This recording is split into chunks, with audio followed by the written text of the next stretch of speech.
listening to Chris Talks Cars on Cartoon Channel.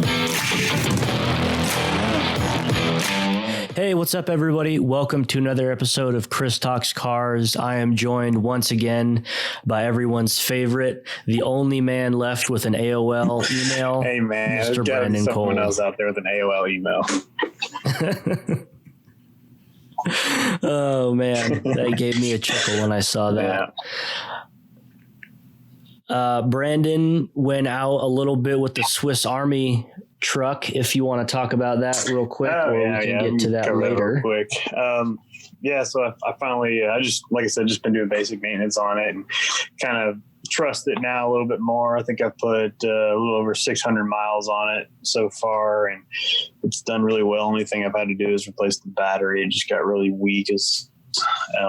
But other than that, it's run real well, done real good. And I took it out to some trails a little bit west of the DFW Metroplex called Northwest HOV Park, or OHV Park, off-highway vehicle. It's run by the city, so it's kind of really cool little place. You don't have to worry about a bunch of drunk people running around doing stuff. You can't drink there, and real good trails there. I've never been there before, so it's kind of cool. I was probably the only person out there with 100% factory stock vehicle, but being that the Bronco's what it is, it actually did really well. I was actually surprised that I was able to do some other things that it did. I was limited a little bit on some of the hill climbing and some of the rocks because I only have 31-inch tires. So, definitely got a good baseline of what I have and some of the modifications that I'm going to need in the future to do some more of the stuff that I'm wanting to do with it. And but overall, it was just a really good time, and truck did really well. And so far is meeting all the Swiss Army knife regulations that I've set for it. It's not quite a quarter mile. Yet, but we'll work on that. I've actually been thinking a lot about that. Like, I didn't want to do anything to it, but more and more I ponder on it and get little things done to it. And I think I'm going to end up ordering a short block and then building off of that, and then I'll probably just drop it in there. Okay. Once I do a mass airflow conversion on it, and that way I can have like a legitimately powerful engine. I'm not talking on like a 10-second quarter mile truck or anything like that, but it'll be relatively powerful enough to put a smile on my face and do some good off-roading and towing and burning rubber. Yeah. Just to spin the tires. Sure, yeah. Keep the tires just clean. Fun. Not that I need it for anything. Actually, in stock form with 183,000 miles on it, it actually feels plenty powerful right now for everything I've done. But it is fun to have an extra 100 or 200 horsepower. Hell yeah. I just saw right before we started recording, they're doing a Hellcat Durango. I heard it. I don't know if I heard of that. I think I may have heard a rumor about maybe for the Ram. Yeah, I 1320 video posted it. Hellcat cool. Durango, which makes sense. They've got the Trailhawk, the Trackhawk. Yeah. So, just to meet all your supercar soccer mom needs. I don't remember. Did we go over the 5-car garage we did that stuff? Last time I did mine, and the time before that you did yours. All right. Well, I wrote it down, so it's official now. I'm going to go with a daily driver / street Mexico machine. And since money's no issue, I'm going to do the GT350R with a big fat Pro Charger and a build engine.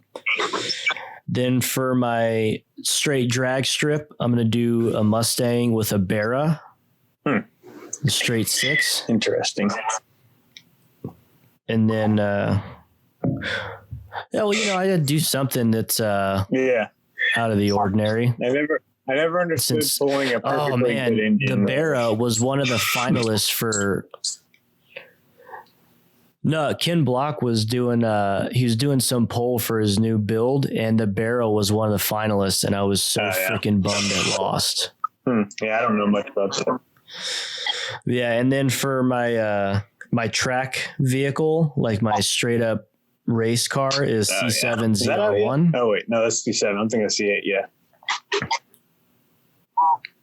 Yeah, no, the C7Z06 is like we've seen spy shots. Yeah. Then tow vehicle, do a Ram 4500, and my baller vehicle, do a McLaren the Ram P1. 3500 wasn't enough for you? Well, I figure if money's no object and it's just a tow vehicle, why not get the best possible version of the tow vehicle? McLaren P1. Yeah. Yeah, if we're doing money's no object, that's the one list to have. Cool. I appreciate it. So big news for Ford fans and truck people in general. Ford announced the 2021 F-150 this week, and it is full of a bunch of exciting new technology type stuff. It looks like they kind of did a mild makeover on it. Just some body cosmetic stuff, a lot of interior redos, but well, I don't know if you know, Brandon, but they have 11 grills now. Yeah. They've made a very big point of pointing out all the grills and wheel combinations they have. Here doing my research, I keep seeing different, like every one of them almost looks different. So yeah, it's like you can really kind of have something different, but still have basically a regular old F-150 and a lot of different trims. It's really not that many different grills. A lot of them is like, here's a chrome version, here's a non-chrome version. They make it look quite a bit different. I'm looking at like 7 different pictures in one screenshot here, and all of them have a bit of a different look to it, even though they're kind of all the same. Yeah, no, there's like 5 or 6 different ones, but like the King Ranch is exactly the same. It's just a chrome version and a non-chrome version, and that's the way a lot of them look. I like the Lariat Sport one. Is that the color matched one? It's the like gunmetal center section. Yeah, that's pretty with no chrome. I dig it. Yeah. The King Ranch one is what it is. It's the old man look. Same with the Platinum. I'm looking at the limited one here. They're definitely know their demographic. Got like that polished metal, not chrome. I really like that one. Where's the limited? Okay, yeah. That looks pretty snazzy. I like that. Of course, I have an XL truck. My F-250, so I have that flat black cheap plastic one, front grille, my F-250, and I actually like that on the F-150 as well.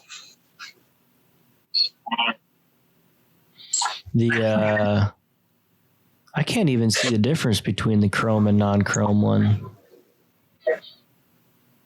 Oh, it's like the bumper is the only difference. Oh yeah. The front bumper, it's got that little bit of a like upper lip. Yeah. Oh, what else is new on it? Looks like they pretty much have the same standard starting price, $31,000. You can be able to order them this fall.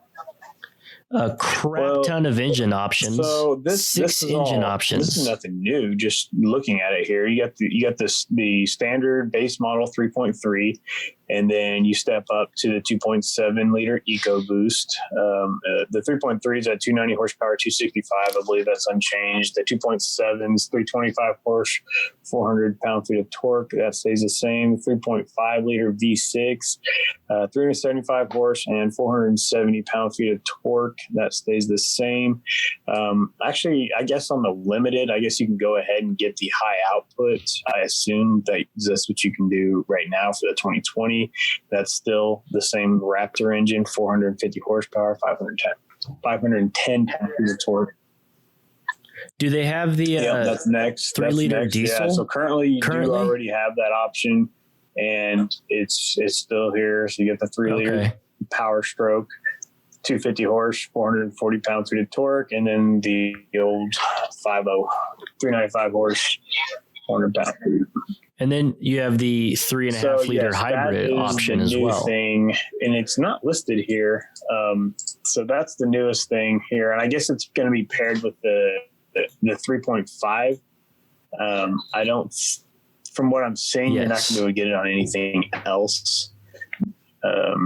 It looks like it's, I don't know how it's entirely going to work. It looks like it's going to work in tandem with the engine and not on its own. So it's right. It's not a plug-in hybrid. So is this just gonna? Is the 3.5 actually going to charge this battery, or can you plug it in at all? What do you get out of it? You can't plug it in. The 3.5 will charge it. There's also this crazy bed power option, Pro Power. Have you seen that? Oh, yes. Yeah. Where you can get 4 120 outlets and a 220 30 amp outlet. Cool. So what that is, I thought you would only be able to get it on the hybrid, but it's offered on all across all option levels. And what it does is they add 2 batteries, 2 12-volt batteries in the back, and a big inverter and a second alternator to the engine. Makes sense. That's going to put a lot of drag on two high output alternators. Yeah, I mean, it's not meant for, I don't think it'll stand up well to heavy duty use. Well, it might. I think I don't know. What do I know? 3.5's been mostly proven. They've had some hiccups, and then some. They've had. Well, just the electrical system I'm talking about. I mean, there's not a whole lot more to it. I mean, there's adding an alternator and then a couple batteries in the back. But either way, I mean, that's pretty sweet that you can have a 220 in the bed of your truck. So, I mean, this is going to come in a lot of handy for welders and stuff like that. Well, it's only a 30 amp. Yeah, I think you can run some of the welder? smaller stuff. What I'm excited about is a 1-ton for RVs, because do you know how awesome it would be to be able to have a freaking 30 amp outlet in the back of my truck instead of having to have a generator? Cool. I mean, but at the same time, you have to have your engine running unless you're just going to do it for a short term. Well, yeah, but I got to burn fuel regardless if I have a generator or not. I mean, it's not I don't know. It's depending on your application, but if you're a weekend warrior guy that, you're not living in it, that'd be pretty sweet. Plus you can parking lot pimp at that point. If I was going to do that, what you're talking about, I would definitely rather have the 3-liter diesel, but I'm wondering if that's going to become an option. If I'm going to sit there and idle long term, I wouldn't want to do that. Yeah, you can. I mean, it wouldn't matter either way, but I think I'd rather do it in the 3-liter diesel as opposed to the 3.5 gas engine. Yeah, you can get the Power Pro option across all. Oh, sorry. Yeah, you're right. Options. I'm thinking the hybrid still. So you can get it in the X. Yeah, I assumed it was only hybrid, but upon doing some more investigation, it's not. It's across, which makes sense. You can get it in the work truck option, like the XL, XLTs. Yeah. Okay. Yeah, that makes more sense. I was still under the thought process that it was under the hybrid only. Yeah. No, I wonder when they bring out the 3/4 and 1-tons if they're going to up the rating on those outlets, or if they're just going to leave. They haven't even released the 250 and 350 yet, have they? Yeah, I mean, I assume that's what I'm saying, because that'll be outlets as well.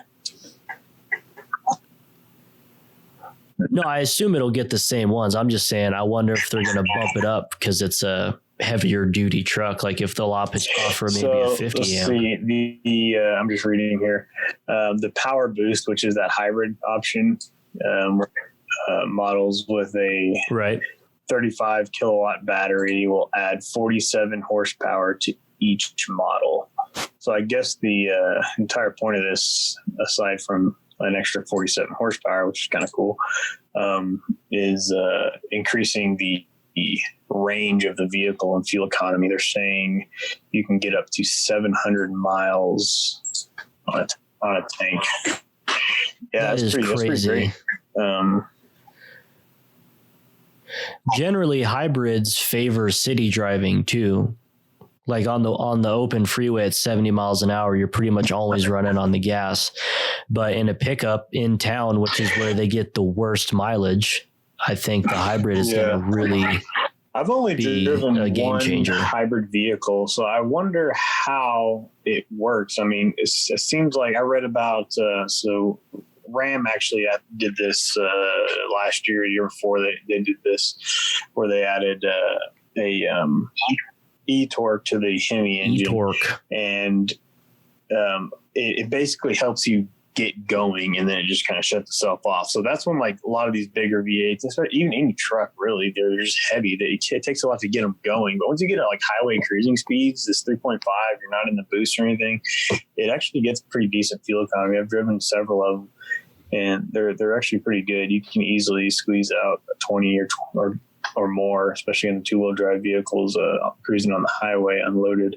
But yeah, so most of that fuel gets used at those lower speeds. So I would assume that this is just going to give you that extra power, electric power, from 0 to maybe through the first few gears. I wonder if it's going to turn on at all for highway cruising. Yeah, I'm not sure. I know Chevy for a while has had, or at least they did have, a hybrid option on like their half-ton pickups and Suburbans, but that really never took off. So I wonder if the market's warmed up to it at this point, or if Ford's just going to flop on it. I guess time will tell. We'll see what's going on there.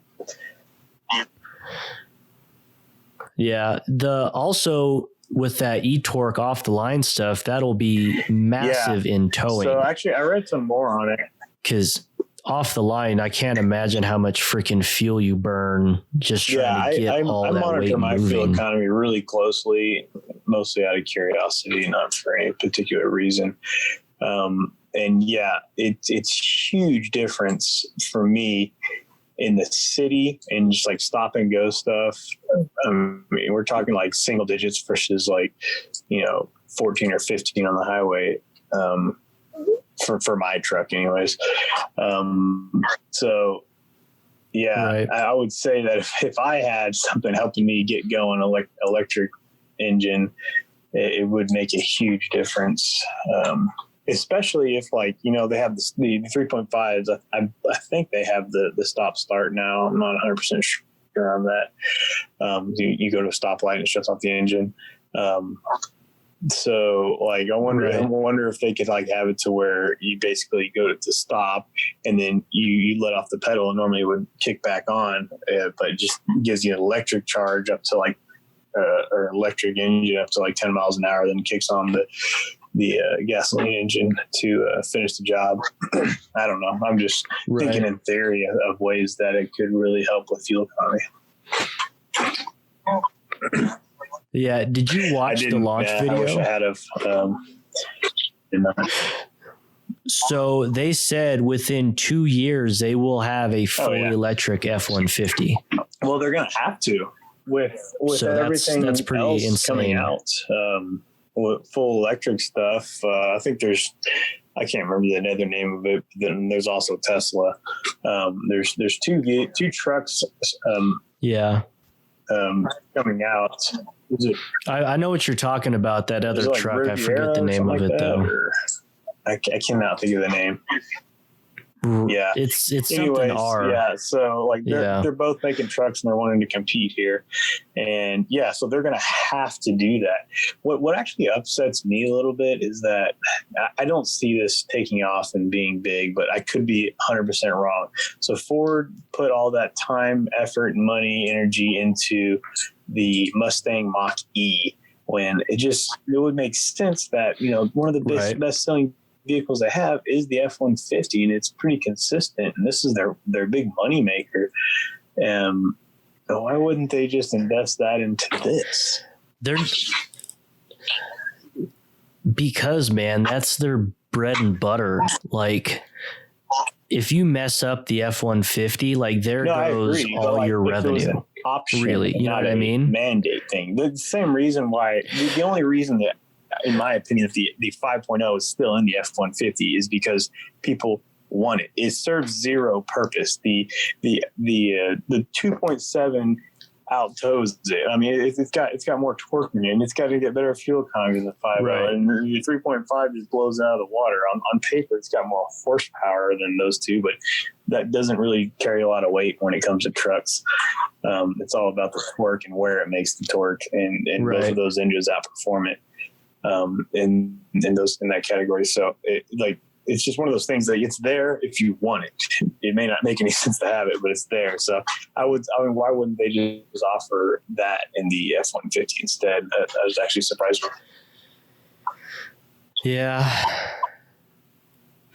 Yeah, I'm guessing it's going to be a heavier duty system, because right now the freaking F-150 is rated to tow 12,000 pounds.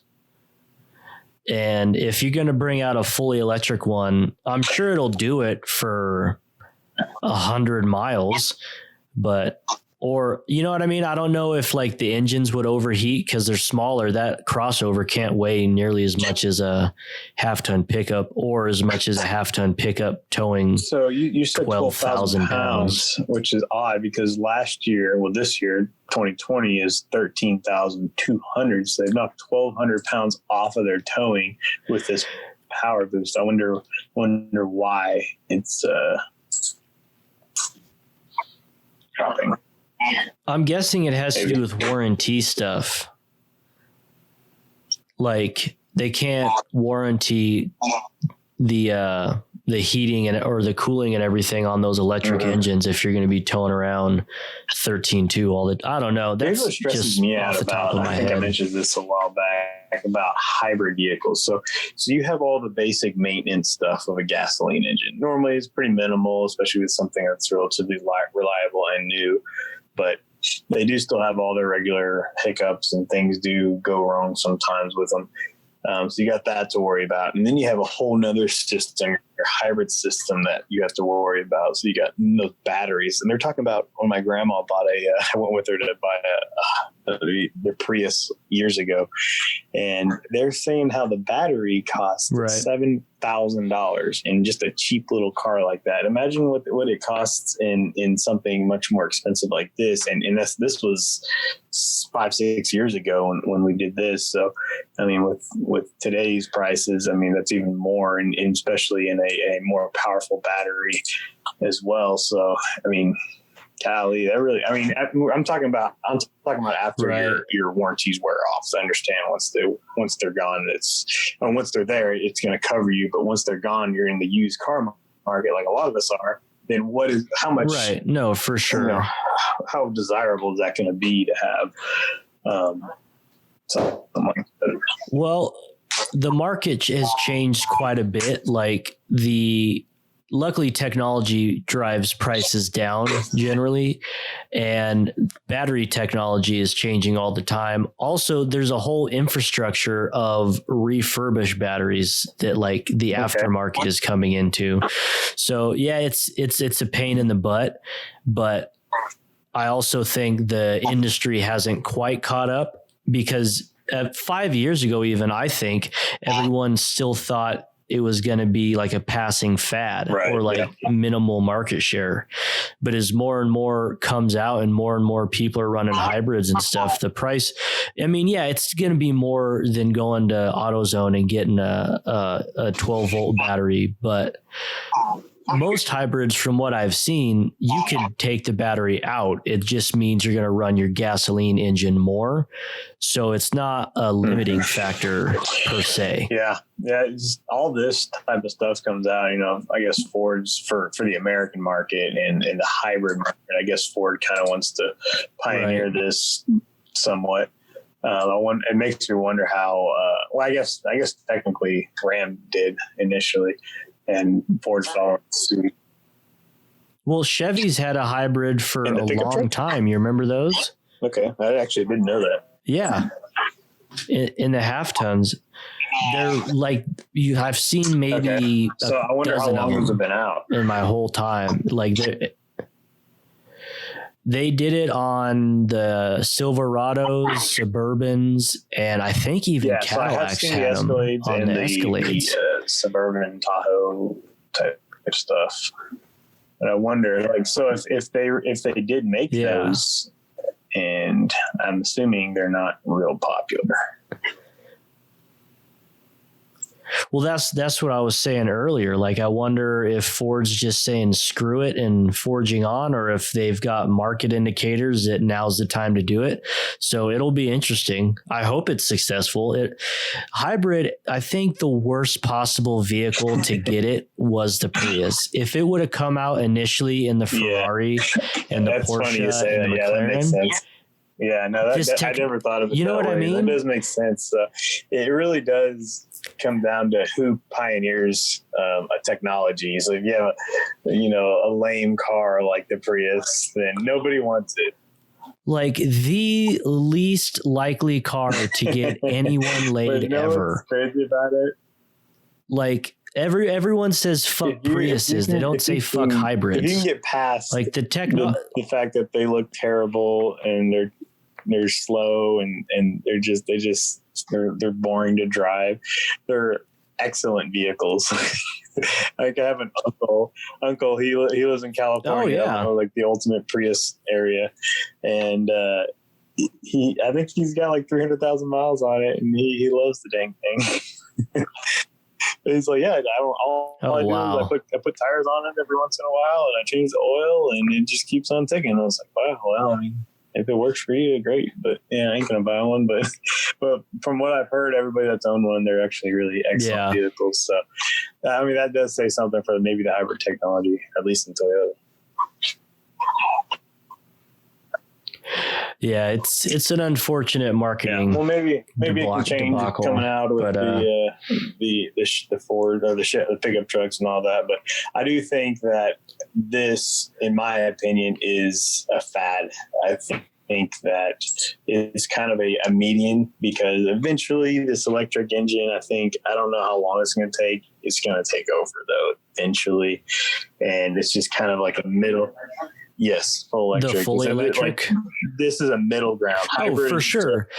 It's the happy median of the market, because the internal combustion people still make money and they're greener and everyone's happy. I think the hybrid is gonna be a huge next gap. I don't think it's going to be a short-term thing, because the performance I don't know, unless they hit some crazy inflection point in battery technology where, you can drive 500-600 miles and recharge in less than 24 hours. You know what I mean? Until you can legitimately road trip or take off in a truck with an RV behind you with with a battery, I don't think the fully electric thing is going to dominate until that point. Now, they could come up with some crazy new element tomorrow that makes batteries the size of a current battery that'll run your car forever. You know what I mean? Like, you never know when the next giant leap's going to come, but I think hybrid is going to be here for a while, or at least until that. Right. I mean, maybe I'm wrong, but I hope I am wrong, because I would much rather see the internal combustion live on through my lifetime, and then maybe just throw some of that technology in there to make them more efficient and still have all the pros of a gasoline or diesel engine with all the advantages of electric assistance as well. But yeah, well, I'm the same way. I don't want fully electric anytime soon. That's why anytime someone asks me if I want a Tesla and I say no, they're like, "Oh, the Model S is so fast." Well, it for sure is, but it's not going anywhere. Like, fully electric stuff is going to do nothing but get better, and the gasoline engine is on its way out, whether it be quickly or living longer with the hybrid stuff, it's still on its way out. So I'm going to drive freaking straight pipe V8 rear wheel drive 6-speed manuals till I think my cold dead hands. Yeah, I don't know, man. Yeah, I think I definitely, if I ever have the opportunity to, I think I would still not get into an electric vehicle. It just takes everything out of it for me. Like a lot of I don't know. I haven't driven one, so I really can't. It'll get better, I think, with that too. Like the connected feeling of driving a internal combustion engine. I think they'll be able to replicate more of that, like the road feeling and the sensation of driving. I think that will get better the more market share it takes up. It makes me think too. You know what I mean? I hope so. At least me and you, we're both car guys, and there's got to be a lot of other car guys like us, and we drive the market, because that's just the way it is.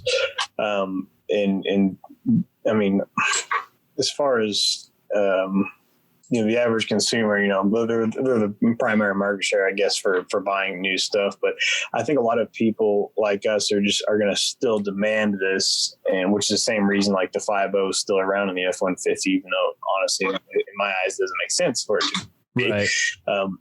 I think the technology's got to keep on advancing. I think that was one of the reasons why the EcoBoost came out, was to offer more with less. So I'm hoping that they keep on advancing that. I mean, there's no reason why you can't have a daily driven like engine that produces power like a Hellcat does. Because I mean, when you look at it on paper, that's about what the Tesla does, something like around the 700 pound-feet of torque mark.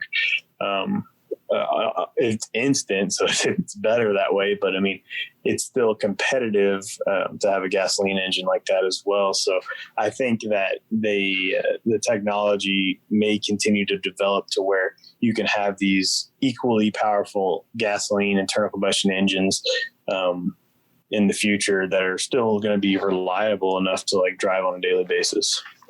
I'm hoping that anyways, but we'll see. Yeah.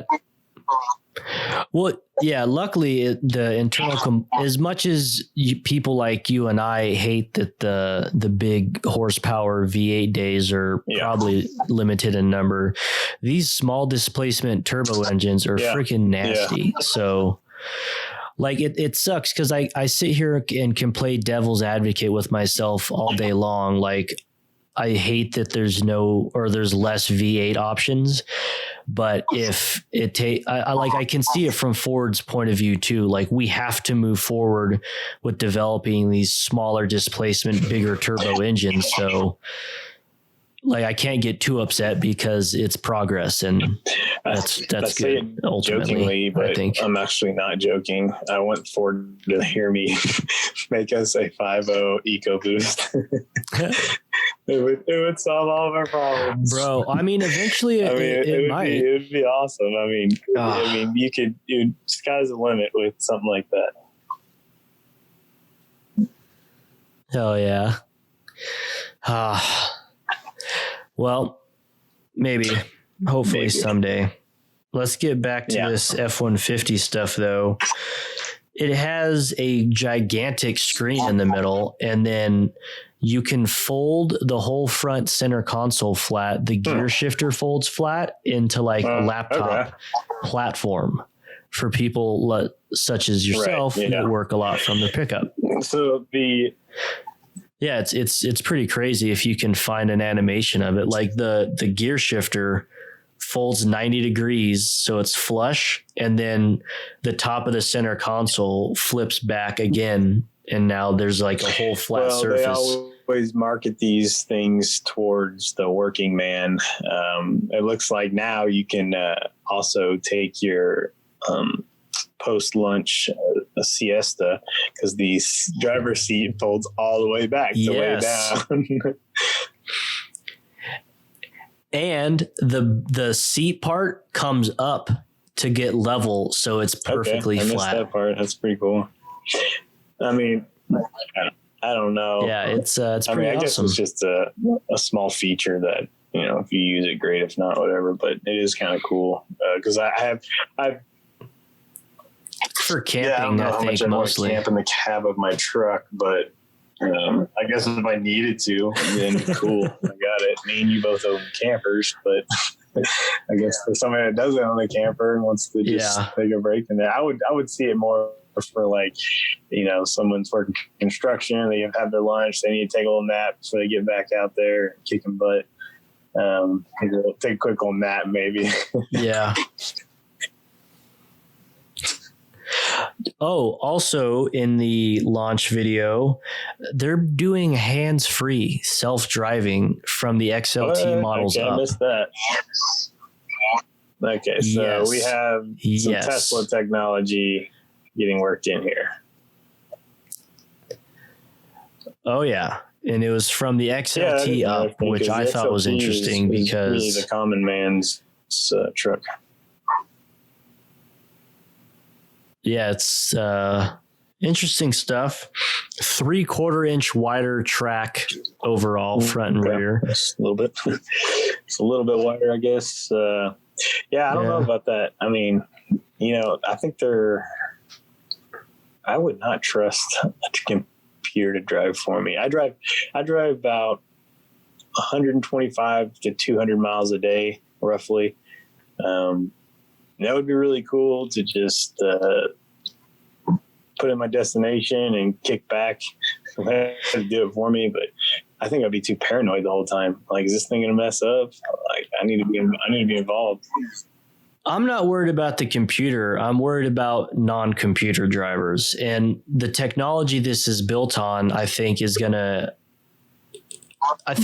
so. The new vehicles equipped with this technology, the Fords at least, will all be able to talk to each other and like share information. And I think what ultimately will happen, because I do think self-driving is going to be the ultimate thing that'll happen. I don't think you'll even be allowed to drive yourself on the road after a certain point, after a certain percentage of people get self-driving cars, at least maybe like in city limits or something. Anyway, they're all going to be able to talk to each other and avoid collisions and be like, okay, I'm making this left at the light, and the other vehicles will be like, okay, they'll slow down a little bit or whatever. So that's, it's just the Ford vehicles now, but I think eventually there'll be some standardized, unfortunately, probably government network that all vehicles will communicate on. That way they're all avoiding collisions and you know what I mean? That way you're not having Tesla systems interface with Ford systems, interface with Chevy systems. Like, everyone's going to have to speak a universal. And that's what I think. Yeah, for sure. At least. I don't know if it's, I don't know if it's new or not on the F-150, but I'm looking at it here. I have a 2019 Ford Transit I drive for work. And it's got that air charger for your phones. And that's the technology that I use all the time. And I think it's super cool. It's just, you just lay it down, you're charging. You don't have to worry about plugging it in or anything like that. I really like that. Super handy. Yeah, no, that's for me awesome. Anyways, because I'm always using my other plugs to charge. They've had it in Camrys for a while. I know at least. Ford didn't like pioneer that or anything, but I just thought it was something cool that that's the first time I'm seeing it anyways in the F-150s. It may already be an option, but I think that's cool. Yeah, I'm looking I'm not sure. Fold down for the laptop. That's a really big screen there that they've got for the information center. Well, then if you look at the actual 12-inch gauge cluster as well, it's not even gauges anymore. It's just one big screen. I guess at least on the higher tiered models, like the probably the Lariat, and maybe on the XLT as well. So it's got two relatively large screens up front there. Yeah, that's the way pretty much everyone's going, and I don't know how I feel about it. Like, I have mostly digital in my truck. It's just the tach and the speedo are analog, and then all the center section is customizable, which I'm kind of an old school guy, but this is something I actually really like. So my wife's car, she's got a 2019 Cherokee, and it's got a lot of, screen up there. But what I really like about it is you can kind of customize it and have different types of readouts to suit her driving, and I can do a different way to suit my driving, that way I like better, and just have like my cruise mile per hour in a certain spot, or if I want to watch my trip, my fuel economy, or whatever else I want to monitor. It's all kind of customizable. So I really like stuff like that. And it looks like this one's kind of one up that, and it's going to be even better now. With probably more options with the screen that big. It's got to be. Yeah, I like it because different jobs, like when I'm towing, I want to watch all my temps a lot closer versus if I'm just city driving, like I usually just put my speed in the middle. Yeah. So you know what I mean? I like having that customized. For sure. Yeah. And I'm looking at one of the things that I've never had one. It's crazy expensive, but I've always wanted to have an actual King Ranch, and I'm looking at this King Ranch interior, and they've definitely made some changes to it. Definitely more modern looking. It doesn't have that like kind of old school like saddle look. Feels like you're like they just pulled it off a horse and then put it there, but it's nicer. Yeah, I guess. It's less old man. I mean, chic. I kind of like that old stuff, but I mean, this is pretty plush looking here.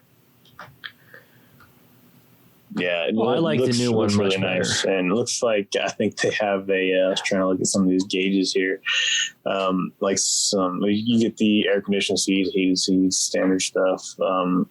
But I think you might even have like a massaging type option in the seat.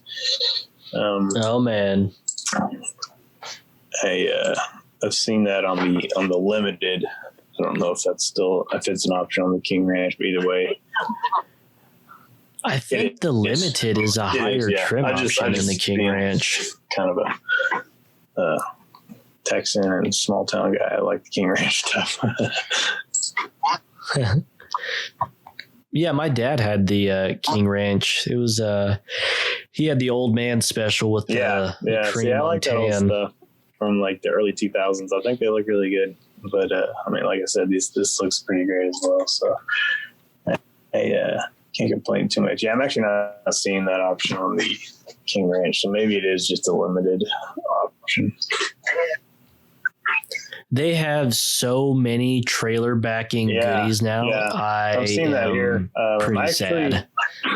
I actually got to use that. I went to the Texas State Fair a couple of years back, and they have you test drive it. And so you actually use this dial to kind of back it in. And it was kind of awkward to figure out at first, but once he kind of explained it and kind of tried it a few times, it was actually pretty dang cool. Like, you don't touch the steering wheel, like it turns the steering wheel for you. You just use this little dial knob, and you look at your screen there, and kind of just you tell it where to go. It's almost like now, like you're playing a game or something. It's really weird. It's pretty cool. To be honest, I've been pulling trailers for a long time. I don't know how much I would actually use it.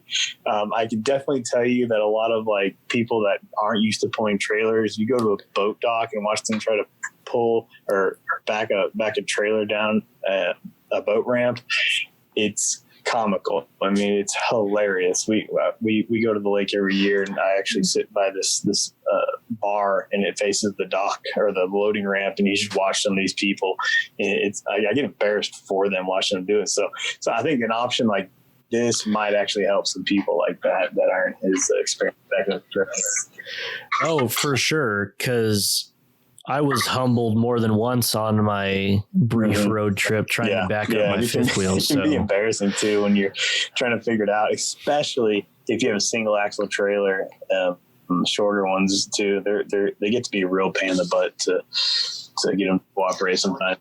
Yeah. Oh, they just switch on a dime. Short ones, yeah.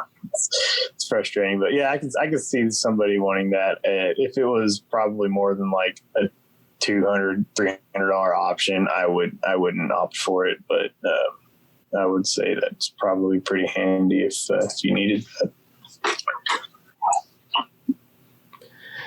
Yeah, I'm sure it'll be standard on like higher end models anyway. I go online and build these things all the time just to try to learn about them. And it's still an option. I can't remember the price on it, but yeah, it may be on the higher tier one, like you said, though. It may be an actual standard type thing, but who knows? To me, that's just one more thing to go wrong on a vehicle.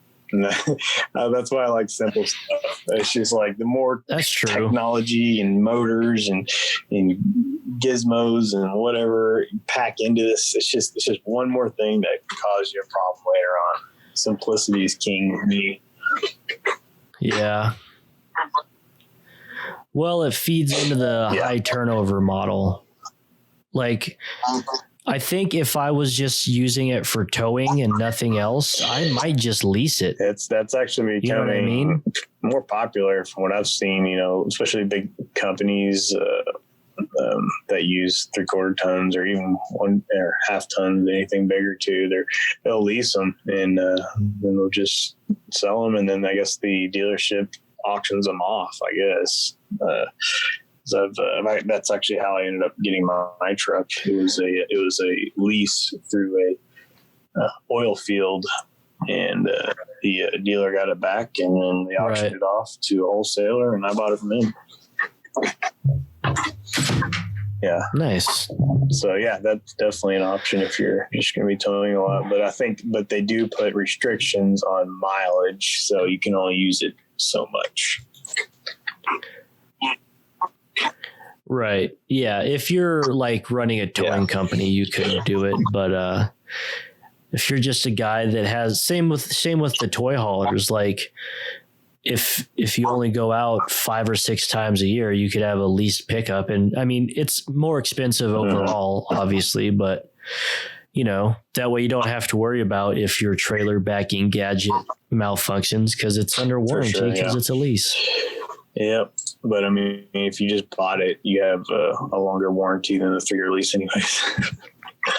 Yeah, like I think they're only like 5 years, 36,000. I think I don't know. I remember the Ram I bought was a 5-year, 100,000. So I don't know if they are now. That was back in 2014. Everything changes.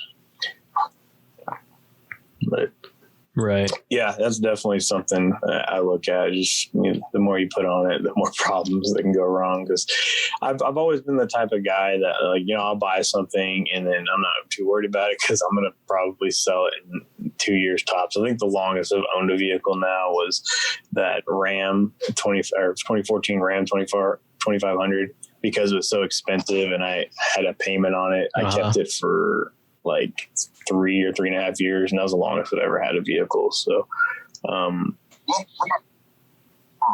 yeah, you did some work to that too, right? I did what? You beefed it up a little bit. Yeah, well, like did some work to the engine. I mean, I just did the standard delete to it, and just a handful of just minor bolt-ons, just to have a little more fun with it, a little better fuel economy and more power out of this thing. Right. The DEF and DEF and exhaust fluid and all that stuff in the filter, they tend to have like a high failure rate around, 150,000 miles. So I figured I'd just go ahead and get rid of it before it caused me a problem. Plus, I wanted that cool sound that you get from a straight pipe diesel. Yeah, but hell yeah. I've always just turned vehicles over really quick. So, but nowadays, now that I'm kind of got a little bit different mindset and not wanting to have car payments, I'm probably more likely to keep a car a lot longer now, just to, stay out of a payment. And I think just having a simple vehicle suits me better because it's just, like I said, less to go wrong. Right. Well, it's definitely an argument to be made about trying to move away from computerizing everything. Yeah, but I'm old school, like you said before. So I'm definitely probably the minority one when it comes to buying stuff like this. Yeah, at least on the new. I found a little bit more information on the active drive assist. It said is a level 2 hands-free driving system, which means eyes on, hands off. Apparently, it's not autonomous. It's partially automated drive assist. So it says there's 100,000 miles of roadways available in the U.S. It has and Canada. to have like a. It's on approved routes. I'm guessing where like they know the lines are painted and the cameras so the traffic lights are visible and all that stuff. And then major highways that connect to other cities, type of thing. I mean, which makes sense, I guess. Yeah. So, whatever. Still, I don't know if I'm interested. It's been geo-fenced to be used on divided highways that have been HD mapped. Yeah. Okay. Yeah. Well, I guess I'll let everybody else guinea pig that before I get on board. Yeah, it's for easing commutes, especially in bumper-to-bumper traffic. So, yeah, it's just for the poor bastard that buys his halftime pickup to commute in. I can say that there are times when I just kind of make a quick run to the grocery store or something, and I don't feel like driving. I'm feeling lazy or something. That would be kind of cool, so like I can just kick back and, like you said, keep your eyes on the road. Nobody's going to do that. Everybody's going to be on their phone, guaranteed. Well, it has a driver-facing camera, and if you're not looking, it'll like tap the brakes, and if you don't look up, it'll just pull over and stop itself. I assume that's what Tesla does, at least. Yeah. Oh, they're because the liability to call it fully autonomous is through the roof, because once you say that, then all the liability is on Tesla or whoever. If someone jumps out in front of it or you know what I mean? Somebody rear ends you or something. Like that. I'm like, okay, so I buy Tesla, I go into automatic mode or whatever, automatic driving, and then there's a wreck, even if it's some minor fender bender, like not my fault. I wasn't driving. Yeah. So I guess that makes more sense. I didn't realize that's how it was. I really didn't. I haven't looked into it because I'm just thoroughly uninterested in that type of stuff. It doesn't go vroom. Yeah. Well, it's still super, super early, so you've got some time. Yeah. I got some time to not care about it more. Cool. Exactly. Yeah. Well, we're there. Well, we're at. That sums it up for the F-150. Yeah, we're at a critical time in history. Cool, man. Well, hopefully next time we can talk about what I'm pretty anxious about, the 2021 Ford Bronco. Yeah, so far I'm mildly disappointed in the engine options, but I think there's definitely some good ones involved there, and we don't know for anything for certain yet, so we'll see on the 13th. Yep, we'll definitely watch it and do a podcast about it. Well, hopefully we'll watch the event together and then comment on it as it happens. All right. Heck yeah, man. Well, follow me on Instagram. I am at ChrisTalksCars. I changed it. It used to be at Cartoon Channel, but now I am at ChrisTalksCars. Facebook group is still Cartoon Channel. YouTube channel is still Cartoon. Make sure to like and subscribe and rate and review and do all the things. Thanks everyone for listening. We'll see you next week. Bye.